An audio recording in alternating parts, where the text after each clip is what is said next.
नमस्कार. आज आपण पाहणार आहोत भगवद्गीता अध्याय 3 कर्मयोग. यामध्ये एकूण 43 श्लोक आहेत. हा अध्याय कर्म का करावं या प्रश्नाचं उत्तर देतो. श्रीकृष्ण अर्जुनाला सांगतात की ज्ञानाशिवाय कर्म व्यर्थ आहे आणि कर्माशिवाय ज्ञान अपूर्ण आहे. दोन्ही एकमेकांना पूरक आहेत. अर्जुनाचा प्रश्न. अर्जुन विचारतो, हे कृष्णा, जर तुला वाटतं की ज्ञान श्रेष्ठ आहे तर मग तू मला या भयंकर युद्धासाठी का प्रवृत्त करतोस? त्याला संभ्रम आहे. ज्ञानाने मोक्ष मिळतो की कर्माने? यावर कृष्णाचं उत्तर, दोन्ही मार्ग योग्य आहेत, पण तुझ्यासाठी कर्मयोग श्रेष्ठ आहे. कारण अर्जुन हा कर्मप्रधान व्यक्ती आहे. त्याला रणांगण सोडणं योग्य नाही. कर्माचं अपरिहार्यत्व श्लोक 3 ते 9 यामध्ये सांगितलेलं आहे. श्रीकृष्ण सांगतात, कोणीही एक क्षणही कर्माशिवाय राहू शकत नाही. प्रकृती म्हणजे स्वभाव माणसाला कर्म करायला प्रवृत्त करते. जे निष्क्रिय दिसतात ते सुद्धा विचार, श्वास, इच्छा, बोलणं या सर्वात कर्मच करतात. म्हणून कर्म टाळून नाही तर योग्य भावनेने केल्याने मुक्ती मिळते. ईश्वरासाठी न केलेलं कर्म आपल्याला संसाराच्या बंधनात अडकवतं. कर्म म्हणजेच यज्ञ. कर्म म्हणजे यज्ञ. श्लोक 10 ते 16 यामध्ये बघूयात. श्रीकृष्ण समजावतात की देवांनी सृष्टी निर्माण करताना यज्ञ प्रणाली दिली. यज्ञ म्हणजे फक्त अग्निहोत्र नाही तर कर्तव्यभावाने केलं जाणारं कर्म.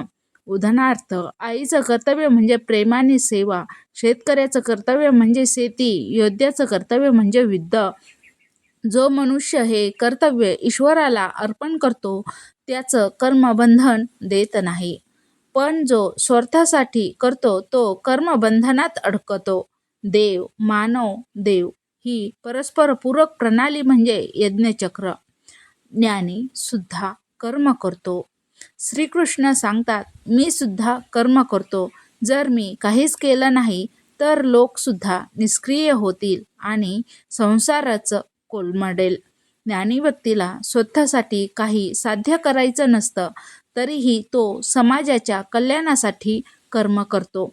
श्रेष्ठ पुरुष जे करतात त्याचं अनुकरण लोक करतात.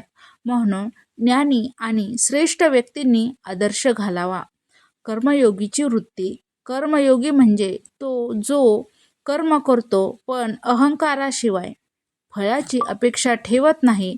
सर्व कर्म ईश्वराला अर्पण करतो. आपलं सर्व कर्म माझ्याकडे म्हणजेच ईश्वराकडे अर्पण करून कर. कर्मयोगीचा दृष्टिकोन असतो, मी करत नाही, प्रभूच करवून घेतो. अशी वृत्ती मनात नम्रता आणि शांतता आणते. श्रीकृष्ण सांगतात, स्वधर्म म्हणजेच आपलं कर्तव्य अपूर्ण असलं तरी चांगलं. परधर्म, दुसऱ्याचं काम उत्तम असलं तरी आपल्यासाठी अपायकारक.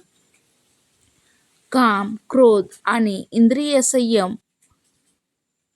श्लोक 36 ते 43 यामध्ये पाहूयात. अर्जुन विचारतो, माणूस चुकीचं कर्म का करतो? जणू काही जबरदस्तीने. श्रीकृष्ण उत्तर देतात, काम, ऐश, क्रोध, ऐश रजोगुण समृद्ध. इच्छा म्हणजेच काम आणि क्रोध हे आत्म्याचे शत्रू आहेत. जेव्हा इच्छा पूर्ण होत नाही तेव्हा क्रोध उत्पन्न होतो. क्रोधामुळे भ्रम, भ्रमामुळे विस्मृती आणि शेवटी बुद्धिनाश होतो. म्हणून मन, इंद्रिय आणि इच्छा यावर नियंत्रण ठेवा. अध्याय 3चा सारांश आपण थोडक्यात पाहूयात. कर्माशिवाय जीवन नाही.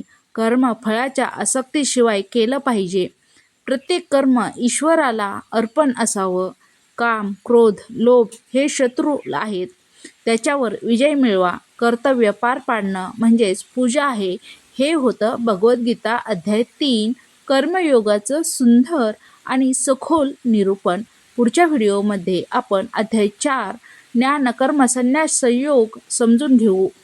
जर हा व्हिडिओ आवडला असेल तर लाईक, कमेंट आणि सबस्क्राईब नक्की करा. आणि शेजारील आयकॉन दाबायला विसरू नका, म्हणजेच नवीन व्हिडिओ सर्वात अगोदर तुमच्यापर्यंत पोहोचतील. कमेंटमध्ये लिहा जय श्रीकृष्ण.